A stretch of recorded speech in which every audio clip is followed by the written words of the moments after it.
പ്രിയപ്പെട്ടവരെ, എൻ്റെ പേര് പ്രശാന്ത്. നിങ്ങൾക്ക് എല്ലാവർക്കും അറിയുന്ന കുട്ടപ്പൻ ആണ് ഞാൻ. ബാലുശ്ശേരി ഗ്രാമപഞ്ചായത്തിലെ 4-ാം വാർഡിൽ മത്സരിക്കുന്നത് ഞാനാണെന്ന് നിങ്ങൾക്ക് ഏവർക്കും അറിയാം. ഇവിടെ നടന്നിട്ടുള്ള ഓരോ വികസന പ്രവർത്തനത്തിൻ്റെയും പിന്തുടർച്ചയായിട്ട് എനിക്ക് ഇവിടെ മത്സരിക്കാൻ വലിയ രീതിയിലുള്ള കരുത്താണ് കഴിഞ്ഞ മെമ്പർ ശ്രീജേച്ചിയുടെ എനിക്ക് ലഭിച്ചിട്ടുള്ളത്. അതുമായിട്ട് ബന്ധപ്പെട്ട കാര്യങ്ങളൊക്കെ നമുക്ക് ഇവിടെ ചർച്ച ചെയ്ത് പോകേണ്ടതുണ്ട്. അപ്പോൾ എൻ്റെ കൂടെ കഴിഞ്ഞ അല്ലെങ്കിൽ ഇപ്പോൾ തുടർന്നിട്ടുള്ള നമ്മളെ മെമ്പർ ശ്രീജേച്ചി ഉണ്ട്.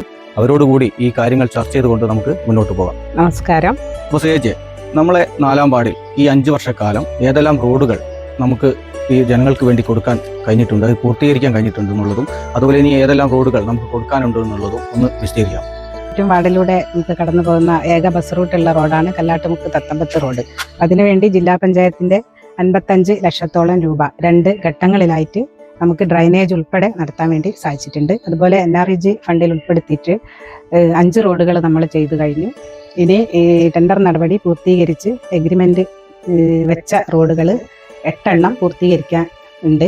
അത് പ്രധാനമായിട്ടും മൈലപ്പുഴ കുളത്തിൻ്റെ മിത്തൽ ഇരുച്ചപ്പയിൽ റോഡ്, അതുപോലെ തന്നെ പുത്തൂർവട്ടം നെല്ലിക്കുന്ന് റോഡ്, ചെട്ടിയാച്ചാലിൽ കണ്ണഞ്ചേരിക്കണ്ടി റോഡ്, പോണോയിൽ കണ്ണഞ്ചേരിക്കണ്ടി റോഡ്, അതുപോലെ തന്നെ പള്ളിയുടെ ഭാഗത്ത് നമ്പിടിപറമ്പത്ത് കാരോൽമുക്ക് റോഡ്, നമ്പിടിപറമ്പത്ത് പള്ളിമുക്ക് റോഡ്, പൊയിലിൽ നടപ്പാത, ഇത്രയും റോഡുകൾ ഇലക്ഷൻ്റെ നോട്ടിഫിക്കേഷൻ വന്നതുകൊണ്ട് നിർത്തിവെച്ചതാണ്. നിർമ്മാണ പ്രവൃത്തികളൊന്നും നടത്താൻ പാടില്ലെന്നുള്ളത് കൊണ്ട് തന്നെ ഇപ്പോൾ ഇലക്ഷൻ കഴിഞ്ഞാൽ എത്രയും പെട്ടെന്ന് ഈ റോഡുകളൊക്കെ തന്നെ നമുക്ക് പൂർത്തീകരിക്കാൻ വേണ്ടി സാധിക്കും.